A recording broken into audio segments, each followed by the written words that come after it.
إن الحمد لله نحمده ونستعينه ونستغفره ونعوذ بالله من شرور أنفسنا ومن سيئات أعمالنا من يهده الله فلا مضل له ومن يضلل فلا هادي له وأشهد أن محمدا عبده ورسوله من يطع الله ورسوله فقد رشد واهتدى ومن يعص الله ورسوله فقد ضل وغوى أما بعد فإن خير الحديث كتاب الله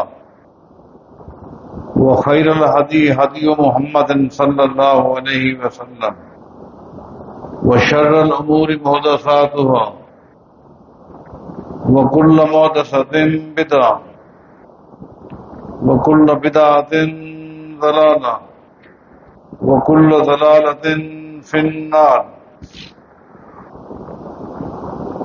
أعوذ بالله من الشيطان الرجيم. بسم الله الرحمن الرحيم. هو الذي أرسل رسوله بالهدى ودين الحق ليظهره على الدين كله وكفى بالله شهيدا.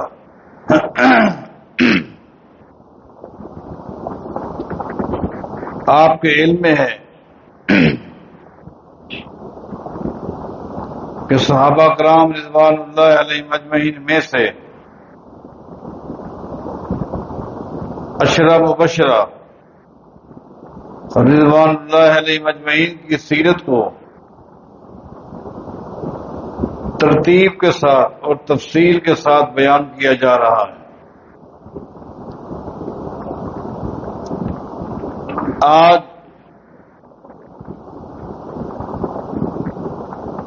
اس ترتیب کو موقف کرتے ہوئے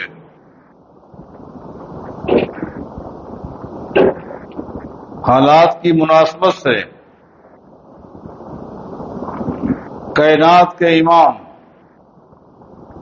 افضل الانبیاء اکرم الانبیاء اشرف الانبیاء خاتم النبیین محمد الرسول اللہ صلی اللہ علیہ وسلم کی سیرت کو اختصار کے ساتھ آپ کے سامنے پیش کرتا ہوں.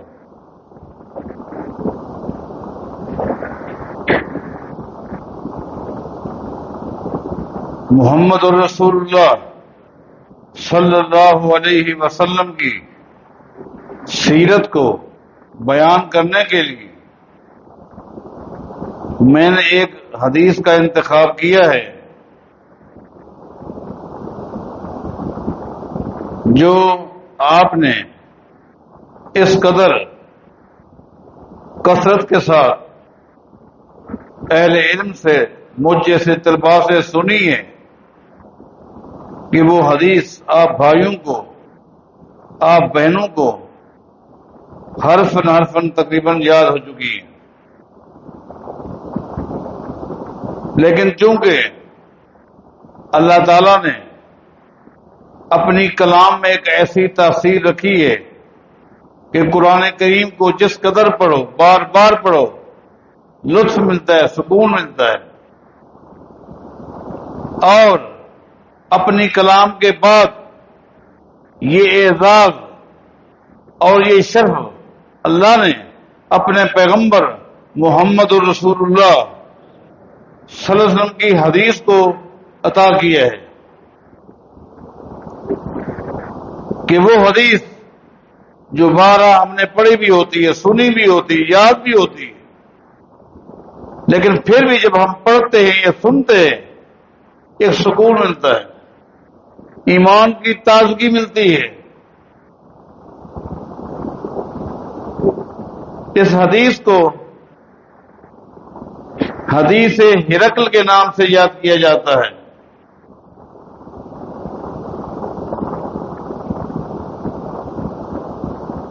صلح حدیبیہ کے بعد کیونکہ مشرکین مکہ کی طرف سے جو خطرہ تھا آئے دن لڑائی کے لیے، جھگڑے کے لیے، کبھی بدر کے میدان میں، کبھی احد کے میدان میں، کبھی خندق کے میدان میں، وہ ٹل گیا تھا، صلح ہو گئی تھی۔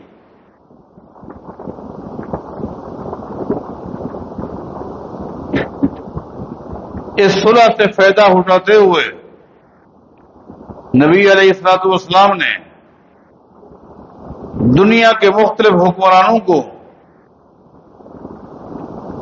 اسلام کی دعوت کے لیے پیغام بھیجا۔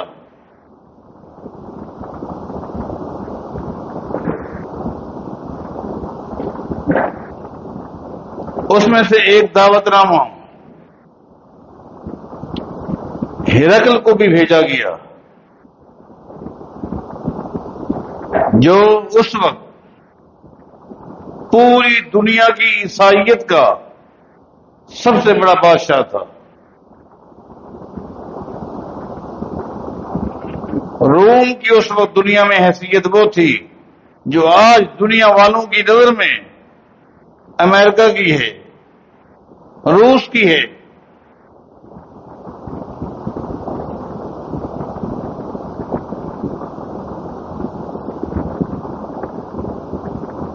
یہ ہرقل جو تھا عیسائیوں کا سب سے بڑا بادشاہ بھی تھا اور عیسائیوں کا سب سے بڑا عالم بھی تھا۔ حالانکہ عام طور پر جو حکمران ہوتے ہیں وہ دینی حوالے سے ان پڑھ ہوتے ہیں، جاہل ہوتے ہیں، کورے ہوتے ہیں۔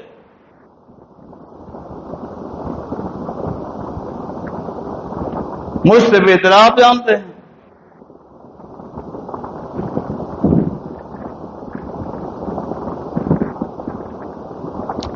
وہ عیسائیوں کا سب سے بڑا عالم ہی تھا۔ اس نے پوری دنیا میں جو ادیان تھے ان کا صحیح معنی مطالعہ کر رکھا تھا۔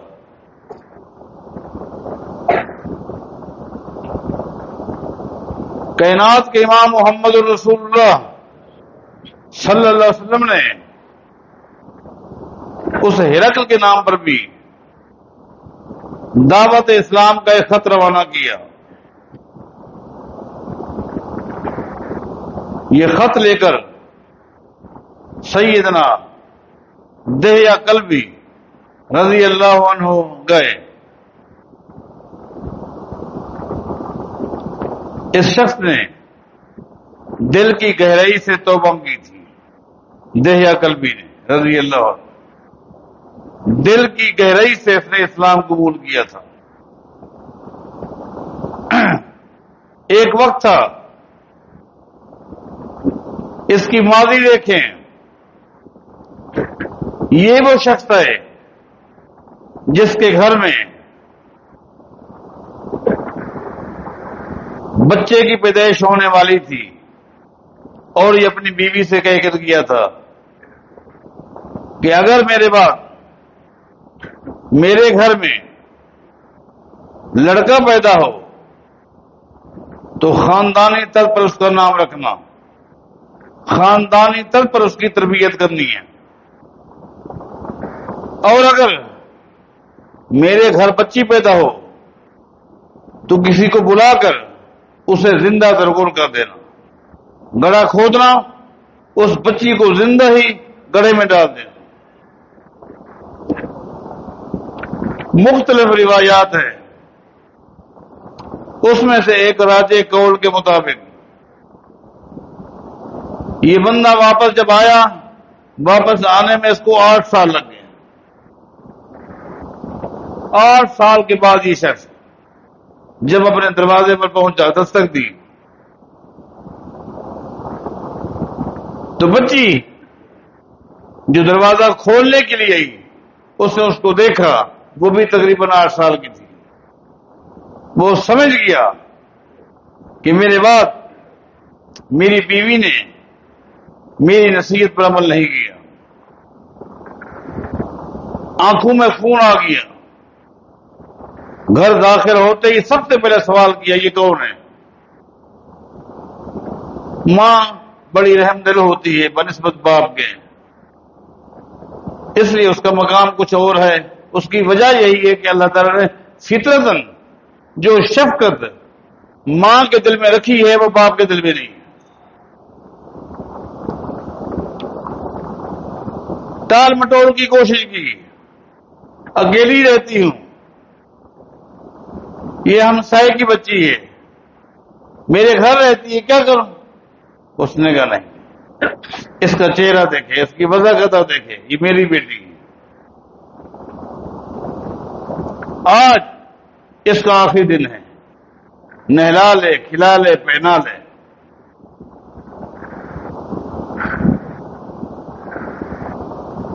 ماں نے بچی سے کہا تو اپنے باپ کو یاد کیا کرتی تھی، یہی تیرا باپ ہے. خلاصہ کلام آپ جانتے ہیں کہ ہاتھ پکڑ کر لے گیا، کندھے پر کسی تھی، کدال تھا، اس کسی کو لے کر جنگل میں چلا گیا، گڑھا کھودنے لگ گیا، بچی سائڈ میں بیٹھی. آخر کار باہر نکل کر اس گڑھے کے اندر اپنی بچی کو ڈال دے، 10-8 سال کی بچی کو. وہ اپنا قصور اور غلطی پوچھتی ہے، اس کے جملے پر یہ مٹی ڈالتا رہتا ہے، زندہ ترغور کر دیتا ہے. اور جس دن یہ اسلام میں داخل ہوا تو اس نے نبی علیہ السلام سے پہلا سوال یہی کیا تھا، اگر میں اسلام میں داخل ہو جاؤں، سوال یہ ہے آج سے پہلے مجھ سے جو گناہ ہوئے ہیں، جو غلطیاں ہوئی ہیں، ان کا کیا بنے گا؟ نبی علیہ السلام نے فرمایا ان الاسلام یہدم ما کان قبلہ، یہ برکت اللہ نے اسلام میں رکھی ہے، جو ہی تو داخل ہوگا ماضی کے گناہوں پر پانی پھر جائے گا. پھر بھی پریشانی بڑھتی جا رہی. آخر کار نبی علیہ السلام نے پوچھا کون سی ایسی گناہ غلطی ہے جس کی وجہ سے تو اس قدر پریشان ہے؟ اس نے اپنا واقعہ بتایا. حدیث میں آتا ہے ذرفت عینا، نبی علیہ السلام اس کا واقعہ سنتے رہے اور زاروں قطار آنسو بہاتے رہے. آپ روتے ہیں. تو آپ نے فرمایا تھا دیا یہ اسلام کی برکت ہے کہ اللہ تعالیٰ سارے گناہوں کو مٹا دیتا ہے، ورنہ تیرے جہنم میں جانے کے لیے یہی گناہ کافی ہے. اس نے دل کی گہرائی سے توبہ کی. اس کی توبہ کو اللہ نے ایسا قبول کیا کہ جب بھی وہ نبی علیہ السلام کی مجلس میں نہیں ہوتا تھا اور جبریل نے آنا ہوتا تھا، اللہ جبریل کو حکم دیتا دہیا کی شکل میں محمد کے سامنے بیٹھ جا صلی اللہ.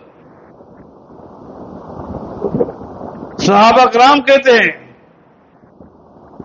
ہم یہی سمجھتے ہیں یہ سوالات دہیا قلبی کر رہا ہے، یہ مسئلے پوچھ رہے دہیا قلبی.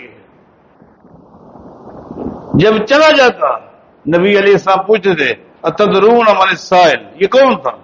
دہیا قلبی. میں نہیں، ذاک جبریل، یہ جبریل تھا.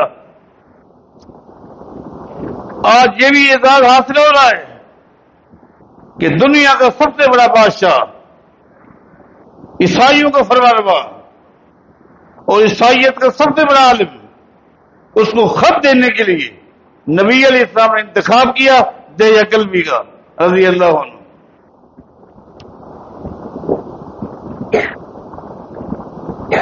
اس نے جا کر ہرقل کو خط دیا.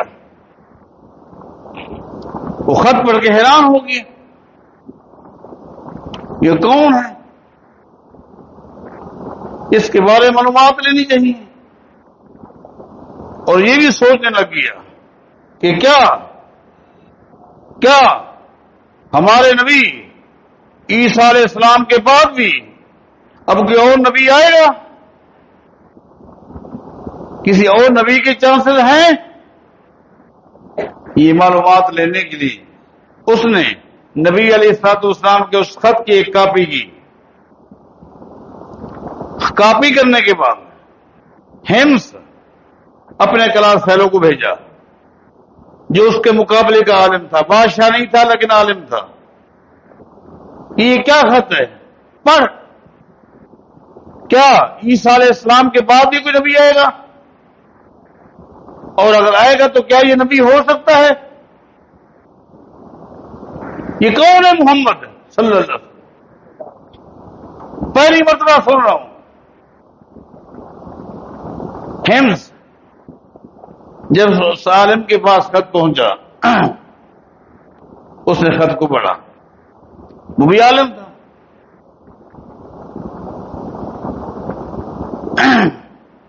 اس نے ہرقل کو جواب لکھا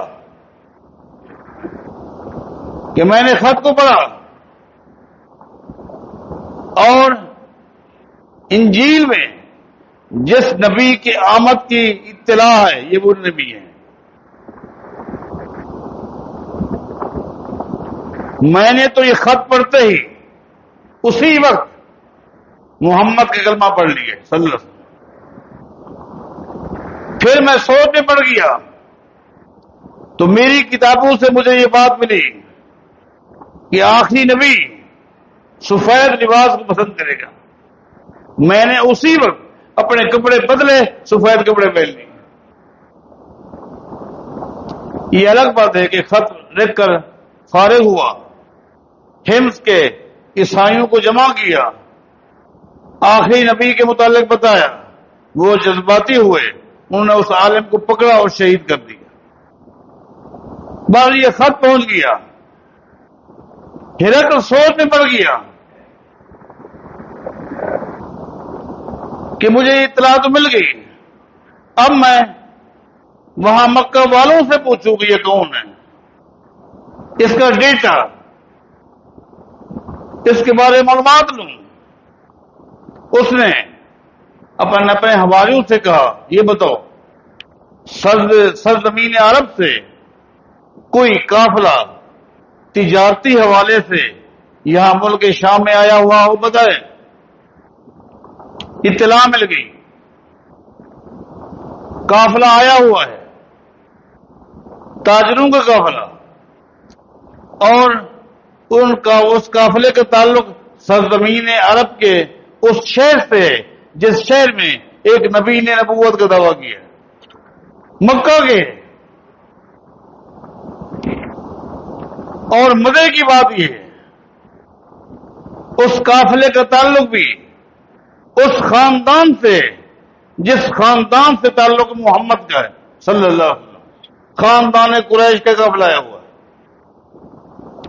اور اس سے بڑھ کر مزے کی بات یہ ہے جو قافلہ آیا ہوا ہے ان میں سے کوئی ایک بھی محمد کو نبی نہیں مانتا صلی اللہ علیہ وسلم. مخالف ہے. علاقہ ایک ہے، قوم ایک ہے، لیکن یہ لوگ جو آئے ہوئے ہیں باپ دادا کے دین پر ہیں، اور محمد نے باپ دادا کے دین کو چھوڑ دیے صلی اللہ علیہ وسلم. ہرقل بڑا خوش ہو گیا کہ صحیح معنی معلومات ان سے ملیں گی. علاقہ بھی ہے، برادری بھی ہے، مخالف بھی ہیں، کھول کر باتیں بتائیں گے. اس شخص کا بچپنا بھی سامنے آ جائے گا، جوانی بھی سامنے آ جائے گی، خوشی غمی بھی سامنے آ جائے گی، اس کا کردار بھی سامنے آ جائے گا، اس کا اخلاق بھی سامنے آ جائے گا. بلاؤ آ گیا قافلہ.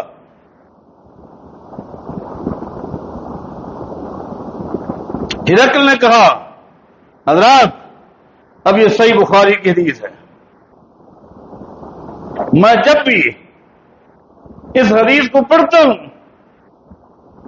اللہ کی قدرت پر حیران ہو جاتا ہوں کہ اللہ تو نے تو اپنی کتاب میں اپنے پیغمبر کی سیرت بیان کی ہے، نبی علیہ السلام کی احادیث کے ذریعے بھی آپ کی سیرت کا تذکرہ ہے، صحابہ کرام آپ کی سیرت کا تذکرہ کرتے ہیں. مزے کی بات یہ کہ دو بدترین دین کے دشمن ہیں ان کی زبان سے بھی تو نے محمد مصطفیٰ کی سیرت کو بیان کر دیا صلی اللہ علیہ وسلم۔ ایک طرف ہرقل نصارہ کا بادشاہ عیسائی، اور ایک طرف ابو سفیان مشرکین مکہ کا سردار، نبی علیہ السلام کا دین کا سخت ترین دشمن، قربان جائیں۔ کافروں کے دو سردار، ان کا مکالمہ، ٹاپک کائنات کے امام محمد رسول اللہ، قربان جائیں۔ ان کی زبان سے جو کچھ ادا ہو رہا ہے وہی میرے محمد مصطفیٰ کی سیرت طیبہ۔ ہرقل نے کہا ایکم اقرب نسبا بہذا الرجل الذی یزعم انہ نبی، یہ بتاؤ مکہ والو، قریشیو، یہ بتاؤ تم میں سب سے قریبی رشتہ دار محمد کا کون ہے صلی اللہ علیہ وسلم؟ ابو سفیان نے کہا انا اقربہم نسبا، سب سے قریبی تعلق میرا ہے،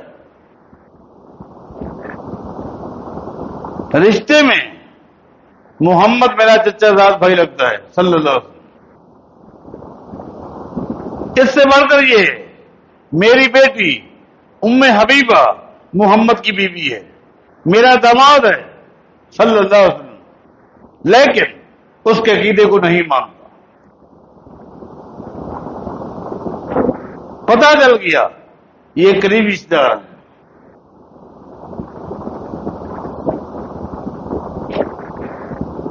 ہرقل نے قافلے والوں سے کہا یہ تمہارا سردار ہے، میں اس سے محمد رسول اللہ صلی اللہ علیہ وسلم کی سیرت کے حوالے سے، اخلاق کے حوالے سے، کردار کے حوالے سے، منہج کے حوالے سے، فکر کے حوالے سے، دعوت کے حوالے سے سوالات کروں گا، یہ جواب دے گا، جہاں غلط جواب دے اشارہ کر دینا۔ کیوں؟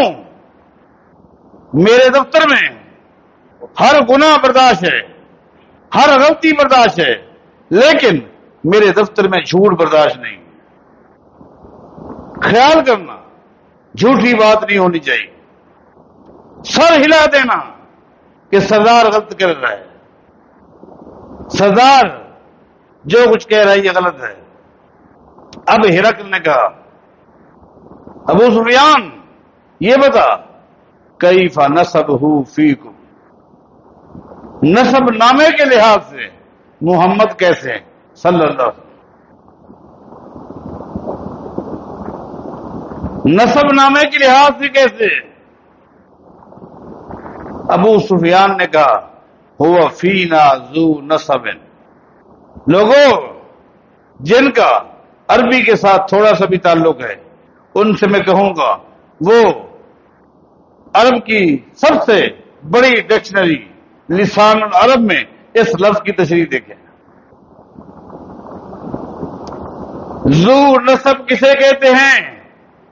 لسان العرب اٹھاؤ، مصباح سے کام نہیں چلے گا، منجد سے کام نہیں چلے گا، لسان العرب اٹھاؤ، آپ کو پتہ چلے گا اللہ نے ابو سفیان کی زبان سے ایک لفظ نکالا، ہوا فینا ذو نسب، ذو نسب۔ لوگوں، میرے بھائیوں، میری بہنوں، یہاں سے محمد مصطفیٰ کی سیرت بیان ہو رہی ہے صلی اللہ علیہ وسلم۔ اللہ تعالیٰ اپنے پیغمبر کی سیرت کو بیان کر رہا ہے، کن کی زبان سے؟ دو بدترین کافروں کی زبان سے۔ یہ رب کی شان ہے، یہ رب کی قدرت ہے۔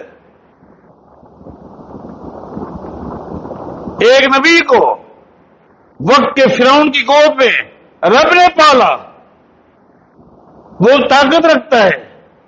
آج وہ رب دو کافروں کی زبان سے کائنات کے امام محمد مصطفیٰ کی سیرت کو بیان کر رہا ہے صلی اللہ علیہ وسلم۔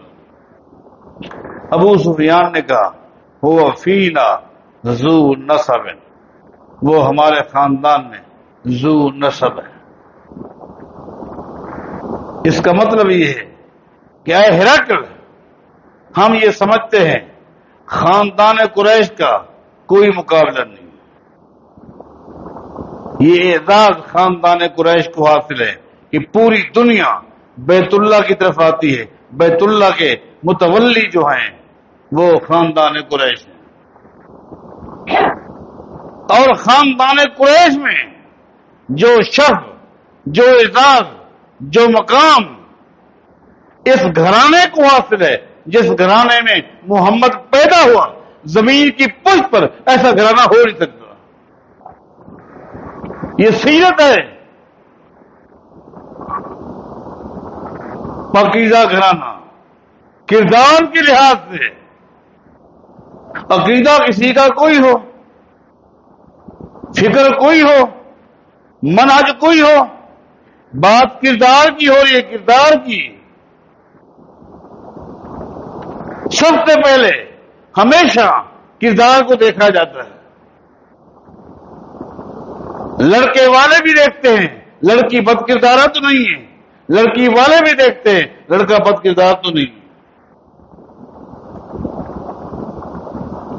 اگر یہ دھپا ہو لوگ صحیح پر ہو جاتے ہیں۔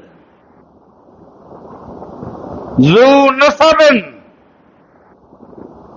کوئی شخص، ابو سفیان کہہ رہا ہے کوئی شخص اس گھرانے کے کردار کے اوپر دھبے کی کوشش بھی کرے تو ناکام ہو جائے گا۔ لوگوں، یہ میرے پیغمبر کا گھرانہ ہے، کہ میرے پیغمبر کے باپ عبداللہ سے لے کر میرے پیغمبر کے آخری باپ آدم تک چلے جاؤ، تمہیں کوئی ایک باپ بھی بد کردار نہیں ملے گا۔ میرے پیغمبر کی والدہ آمنہ سے لے کر آخری ماں حوا تک چلے جاؤ، تمہیں کوئی ایک بھی میرے پیغمبر کی ماں بد کردارہ نہیں ملے گی۔ ہوا فینا ذو نسب، یہ شان ہے میرے پیغمبر کی، وہ شان بیان کرو جو کسی اور کی شان ہو ہی نہ سکے۔ ہمارا یہی تو اختلاف ہے، اگر ہمارا کسی سے گلہ ہے تو یہی ہے کہ میرے پیغمبر کی سیرت کو بیان نہ کرو جو کسی اور کی بھی ہو سکے، وہ سیرت بیان کرو جو اللہ کی مخلوق میں پیغمبر کے علاوہ کسی اور کی ہو نہ سکے۔ یہ ہوا ذو نسب، ہوا فینا ذو نسب، یہ شان۔ ہرقل نے کہا حیران ہوگا ابو سفیان زمین پر کیونکہ وہ عالم تھا، اس نے کہا ابو سفیان زمین پر جتنے انبیاء بھی ہیں ہر نبی اپنے دور کا ذو نسب ہوتا ہے۔ تیری زبان سے جو جملہ نکلا ہے اس سے تو یہی لگتا ہے وہ سچا نبی ہے، کیونکہ ہر نبی اپنے دور میں ذو نسب ہوتا ہے، اور تو اپنی زبان سے کہہ رہا ہے محمد ذو نسب ہے صلی اللہ علیہ وسلم۔ بتاؤ، ہرقل نے کہا بہت ساری باتیں کہیں، ان میں سے ایک بات یہ بھی کہی اشراف الناس اتبعوا ام ضعفاء۔ ابو سفیان یہ بتا محمد کا کلمہ پڑھنے والے کون ہیں صلی اللہ علیہ وسلم؟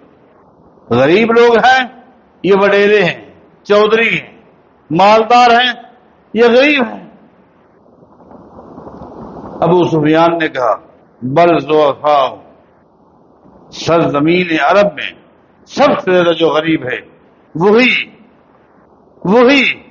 محمد کی امتی صلی اللہ علیہ وسلم۔ ہر درجہ غریب، حتیٰ کہ بعض تو ایسے ہیں کہ انہوں نے کلمہ محمد کا پڑھا ہوا ہے، غلام ہمارے ہیں صلی اللہ علیہ وسلم۔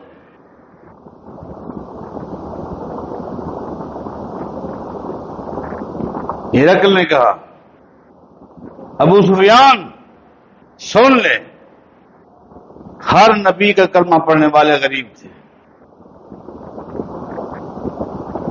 وڈیروں نے ہر نبی کو نہ مانا، چودھریوں نے سرداروں نے ہمیشہ ہر دور کے نبی کا انکار کیا، مخالفت کی، اور ہر دور کے غریب لوگوں نے وقت کے نبی کا کلمہ پڑھا۔ تیری زبان سے جملہ نکلا، اس سے تو یہی لگتا ہے محمد سچا نبی صلی اللہ علیہ وسلم۔ ہرقل نے کہا اچھا یہ بتا، هل ارتد احد منهم سخطۃ لدینہ، یہ بتا،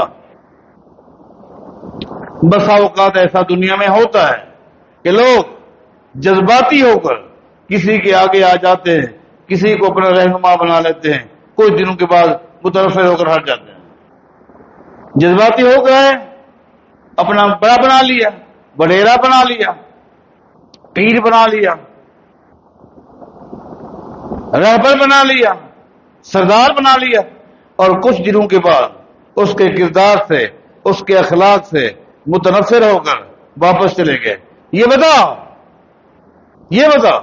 هل ارتد احد منهم سخطۃ لدینہ، آج تک کبھی ایسا بھی ہوا ہے کہ کوئی دین میں داخل ہوا ہو اور پھر متنفر ہو کر واپس چلا گیا؟ ایسا ہوا؟ ابو سفیان نے کہا ہم تو خود حیران ہیں، ہم تو خود حیران ہیں کہ ہم نے ان پر ظلم کیے، زیادتیاں کی۔ ایک وقت تھا کہ ہم نے آگ کے انگاروں پر بلال کو لٹا دیا، آگ کے انگاروں پر بلال کو لٹا دیا، حتیٰ کہ اس کے جسم سے خون نکل رہا تھا، پورے جسم سے خون نکل رہا تھا، لیکن زبان سے کہہ رہا تھا احد احد احد احد۔ تم کہتے ہو کہ واپس آ جائیں، یاسر کے گھرانے کو ہم لے گئے، آؤ، تم نے محمد کا کلمہ پڑھ لیا صلی اللہ علیہ وسلم، ہم نے مکے کے پہاڑوں کے اوپر ان کو لٹا دیا، دوپہر کے وقت چت لٹا دیا، گرم پتھروں کے اوپر پورے یاسر کے گھرانے کو لٹا دیا، مردوں کو، عورتوں کو، معصوم بچوں کو لٹا دیا، ان کے سینوں کے اوپر بھاری پتھر رکھ دیے تاکہ ہم نہ بھی ہوں تو یہ نہ اٹھ سکیں۔ حتیٰ کہ ایک دن نبی علیہ السلام کا گزر ہوا، آپ نے دیکھا کہ یاسر کے گھرانوں کو پتھروں پر لٹایا ہوا ہے، سینے پر پتھر رکھے ہوا ہے۔ نبی علیہ السلام نے گزرتے ہوئے فرمایا تھا اصبروا یا آل یاسر فإن موعدکم الجنہ، یاسر کے گھرانے والوں صبر کرو، صبر کرو، اللہ نے وحی کے ذریعے تمہارے پورے گھرانے کے لیے مجھے جنت کی خوشخبری دے دی۔ آگ پر پتھروں پر لٹا دیا گیا، لیکن زبان پر کلمہ تھا توحید کا۔ ہم نے کوشش کی، کوئی نہیں ہٹا۔ ہرقل نے کہا جو لوگ دل کی گہرائی سے ایمان لاتے ہیں ان کی علامت یہی ہے، ان کی جان چلی جاتی ہے، ایمان نہیں چلا جاتا۔ اس کا معنی یہ ہے وہ سچا نبی ہے، امت سچی ہے۔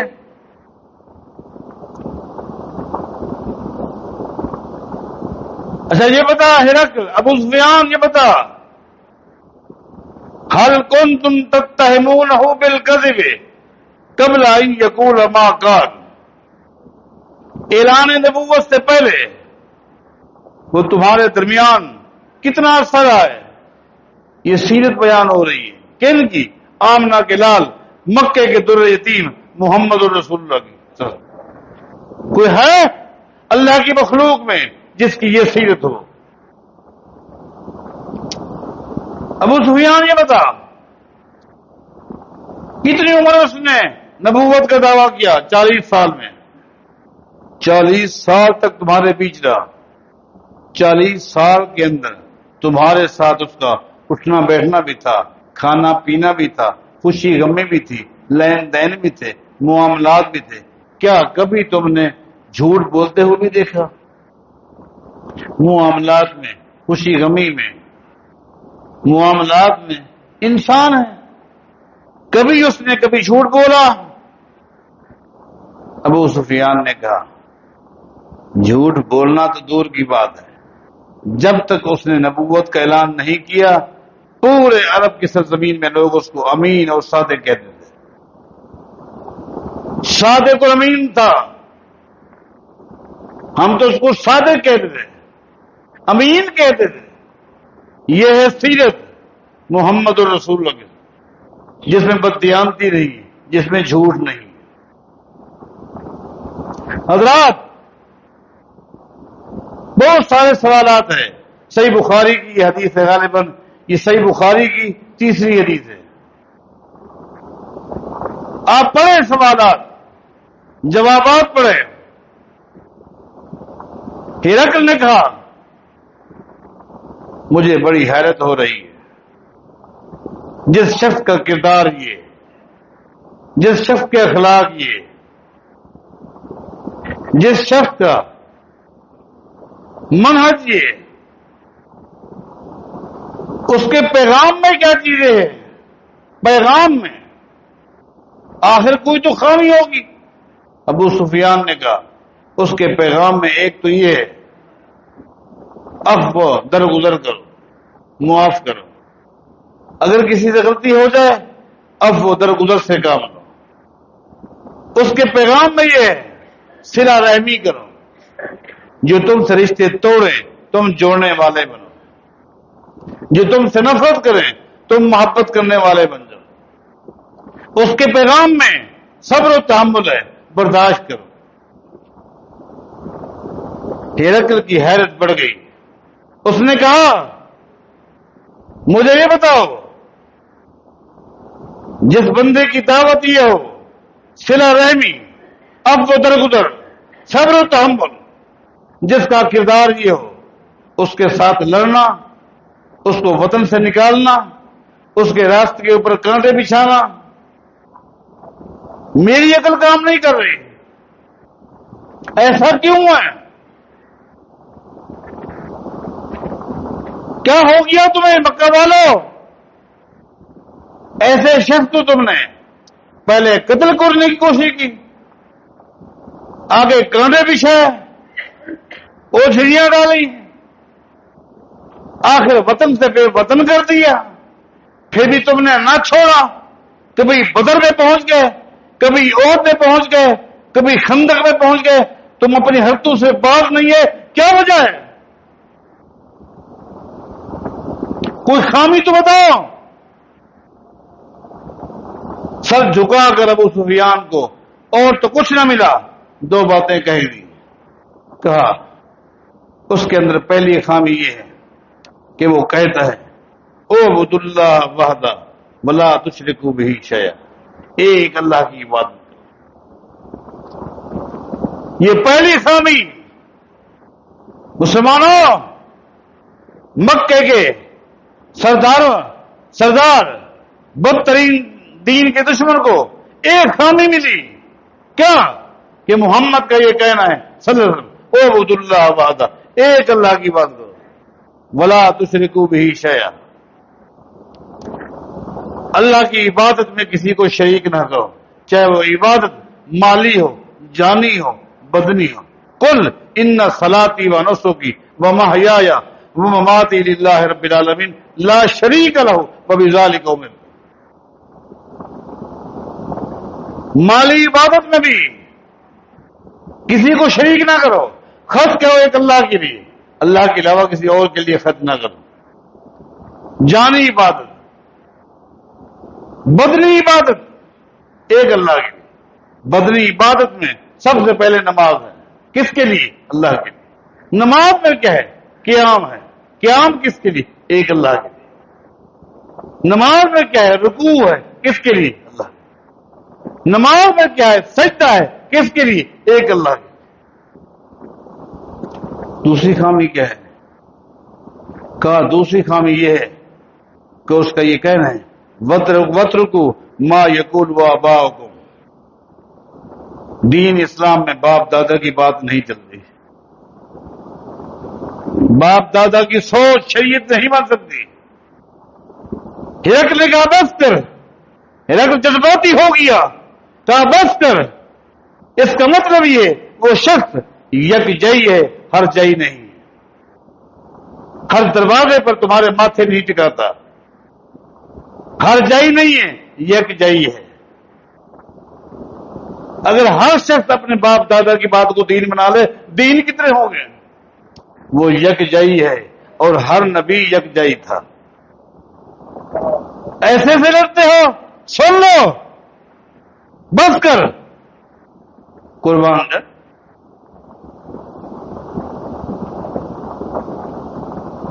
جملے اس دور کے عیسائیوں کے سب سے بڑے بادشاہ کے ہیں، لیکن میرا دل کرتا ہے اس جملے کو سونے کے پانی کے ساتھ لکھا جائے. کیا کہا؟ اس نے کہا سن لے، ان کان ما تقول به حقا. یہ صحیح بخاری کے الفاظ ہے. ان کان ما تقول به حقا فسيملك موضع قدمي هاتين. تجھے تو اپنی پڑی ہے، تجھے اپنی پڑی ہے، لیکن جو تو نے جوابات دیے ہیں تیرے جواب درست ہے. تو سن لے، ان قریب آج جہاں میری حکومت ہے، ان قریب یہاں تخت محمد کا ہوگا صلی اللہ. لو کنت عنده لغسلت عنك دمائه. تم اس سے لڑتے ہو، جھگڑتے ہو، مارتے ہو.